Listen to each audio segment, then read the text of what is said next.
A truck of mass 2000 kilogram is driven on the horizontal surface or horizontal road with a constant speed 8 meter per second. So students, when this truck is moving with a constant speed 8 meter per second, so how much power the engine is exerting to overcome any resistive force, any retarding force? So it is applying a force, the engine is applying the force in this direction, and that's why it is moving with a constant velocity of 8 meter per second. So what is a power? I can write the power, because the power is equals to the rate at which work is done. So in this case we can, because it is moving with a constant velocity and it is a case in which the engine is overcoming some opposition or some retarding forces, so we always use this formula: force times velocity. So force of engine times velocity.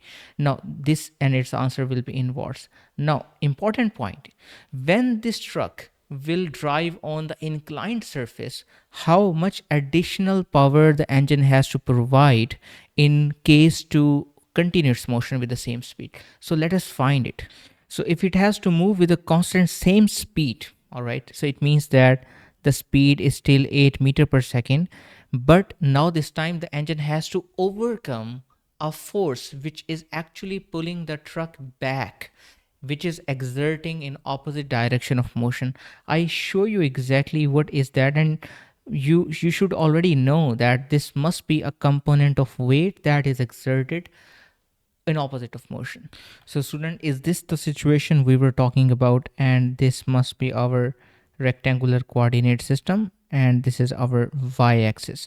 So you know that the weight is exerted always downward, that is mg, and the normal force must be exerted perpendicular to this inclined surface, so this is a normal force Fn.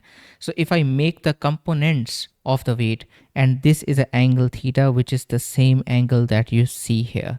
So when I will break down a vector mg into its components, you know it very well because you had already covered in the A2 that it will have the two components. The one will be mg cos theta and the other component will be mg sine theta. So this is important. Mg sine theta is important because this is in the direction opposite to the motion. This is a direction of motion. So if the truck has to move with the same speed, so you can see that the truck must apply force equals to mg sine theta in this direction. So why not we apply equation that the power, that is an additional power, must be equals to mg sine theta. All right, and you can, mg sine theta is the force because it's a force times velocity, and in the velocity. Now you can visualize it. If I am increasing the incline angle, all right, so you can see that the sine theta factor will increase, and when sine theta factor will increase, the force, opposing force, will increase. So this truck has to apply more and more force to overcome this opposition. So that's how it's conceptually works. So if we put the value, the mass is 2000 times 9.8, 9.8 times sine theta. Okay, now sine theta is opposite over hypotenuse, so it should be 1 over 10 times 8. If we consider the value of g to be 10, then we can get directly the answer, that is 16,000 watts. So that is 16 kilowatts.